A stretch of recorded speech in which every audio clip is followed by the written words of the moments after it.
What's up, it's Gene, your coach, your motivating impact storyteller. Hey, we still on emotional intelligence. I already talked about 3 parts, which is relationship management, self-awareness, and social awareness. Now I'm going to talk about the last part of emotional intelligence that makes all the other parts possible, and that is self-assessment. Now, self-assessment is a deep and honest evaluation of our own thoughts, emotions, attitudes, and behaviors. And this is important because when we self-assess, it allows us to gain that self-knowledge about ourselves, about the things that's holding us back, the things that's making us depressed, the things that's making us angry. Because in order for us to enhance our social and emotional skills, we have to know ourselves. You know, I think the biggest reason that many of us don't go after our goals and dreams is because we cannot get over this voice of unworthiness. This voice that tells us that we're not good enough. This voice that tells us that we're gonna fail. This voice that tells us that we're not talented. And this voice, I truly believe with all my heart, is the result of unresolved, empty closet moments in our lives that we have not acknowledged, that we have not dealt with. Now, for you all that don't know what I mean by empty closet moment, what I mean is a moment in your life you feel you wasn't good enough, you wasn't worthy, your life had no value.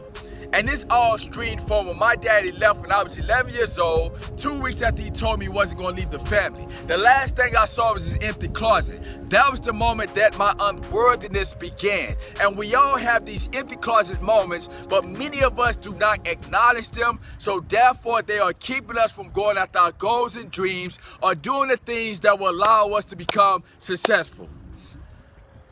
I remember when I was in high school, right? I was always a good writer. You know, we had the TOS test back in the day. I got a 4 on it. I always did good with creative writing in my classrooms. And my counselor in my high school said, hey, Gene, we're gonna see you to this writer competition to represent the school in the district, right? So I get to this competition. I start looking at the other competitors. You know, these kids come from these nice districts. They had on nice clothes. I had on my school uniform.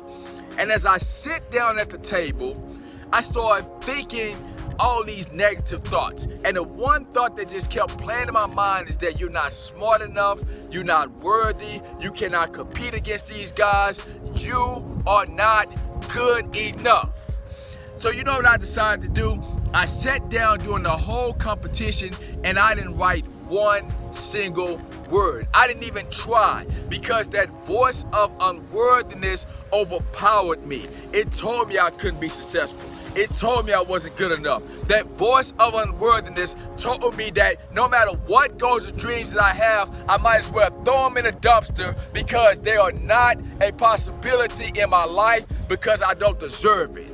And because of that, I struggled for years with my self-confidence. And as many of you are right now, you have opportunities you hope come into your life. You have dreams in your heart. You have goals you want to achieve. But just like I was in high school, you're afraid to act. Why? Because that voice of unworthiness is telling you don't deserve it. That voice of unworthiness is telling you not good enough. That voice of unworthiness is telling you that you will fail. And I want to encourage you to acknowledge those empty closet moments in your lives that are the root of that voice of unworthiness. You see, when I forgave my daddy for leaving the family, I was able to close that empty closet in my life. And every day I use this technique I want to tell you about right now called reframing. That is when you take a negative thought and you replace it with a positive thought. So for example, I used to say that my daddy left because I wasn't good enough. Now what I say is, Gene, you are worthy. Your daddy left because he didn't feel he was good enough. He didn't believe he was worthy enough to be your daddy. That's why he left. It had nothing to do with your destiny. It has nothing to do with you being a speaker. It has nothing to do with you being loved, to being great, to going after your goals and dreams. Gene, you are worthy. Every day I tell myself I'm worthy in the mirror because I believe I'm worthy. I believe I'm a valuable success story for somebody's life. So I use my life. I use that empty closet moment to go in juvenile detention centers to help others who have been abandoned by their parents, to tell them them that they're worthy. So I want to encourage you to reframe that negative thought in your mind. Face that empty closet moment in your life, because when you reframe those thoughts and you fight against that voice of unworthiness, you will find that worthiness in the inside and you will go after your goals and dreams.